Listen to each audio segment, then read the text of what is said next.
साहब श्री हरिंद्रानंद जी का हृदय एक प्यासा यात्री है जो आध्यात्मिक ज्ञान की खोज में भटक रहा है। उनके मन में एक तीखा प्रश्न कांटे की तरह चुभ रहा है। अगर गुरु साक्षात परब्रह्म है तो परब्रह्म स्वयं गुरु क्यों नहीं?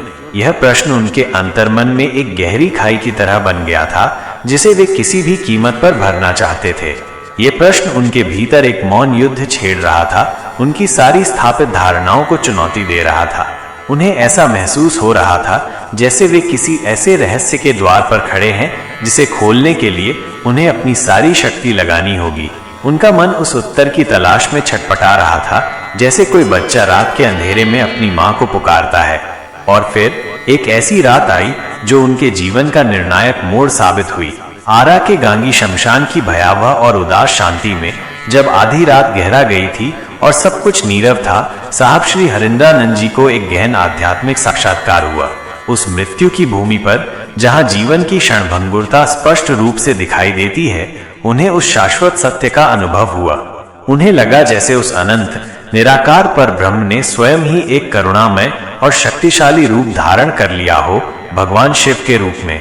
शिव जो विनाशकारी होने के साथ साथ कल्याणकारी भी हैं, जो जीवन और मृत्यु के चक्र से परे हैं। उस शमशान की राख और ठंडी हवा के बीच उन्हें भगवान शिव एक ऐसे गुरु के रूप में प्रकट हुए जो सभी भय और अज्ञान को दूर करने वाले हैं, जो परम शांति और ज्ञान के स्रोत हैं। यह अनुभव ऐसा था जैसे किसी भटकते हुए बच्चे को माँ की गोद मिल जाए, एक गहरा सुकून और सुरक्षा का भाव। साहब श्री हरिंद्रानंद जी को लगा कि उस परम सत्य से सीधा जुड़ने के लिए, उस भयमुक्त अवस्था को प्राप्त करने के लिए एक ऐसे मार्गदर्शक की आवश्यकता है जो मृत्यु के भय से भी परे हो। भगवान शिव उस शमशान की पृष्ठभूमि में उनके लिए वो अभयदान बन गए, वो अंतिम आश्रय बन गए।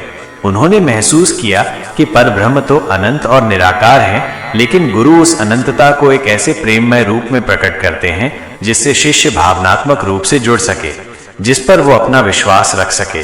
भगवान शिव उस भयावह रात में उनके लिए उस दिव्य प्रेम और शक्ति का साकार रूप बन गए, एक ऐसे गुरु जो उन्हें जीवन के सबसे बड़े भय पर विजय प्राप्त करना सिखा सकते थे। इस हृदय स्पर्शी और परिवर्तनकारी अनुभव के बाद साहब श्री हरिंद्रानंद जी का हृदय कृतज्ञता और समर्पण के भाव से भर गया। उन्हें ये गहरा रहस्य ज्ञात हुआ कि गुरु केवल ज्ञान नहीं देते, बल्कि वे उस परम सत्य के साथ एक व्यक्तिगत और प्रेमपूर्ण संबंध स्थापित करने में भी हमारी मदद करते हैं, चाहे परिस्थितियां कितनी भी असामान्य क्यों न हो। और उनके लिए आरा के गांगी शमशान की वो आधी रात भगवान शिव के दिव्य गुरुत्व और करुणा का एक अविस्मरणीय प्रमाण बन गई।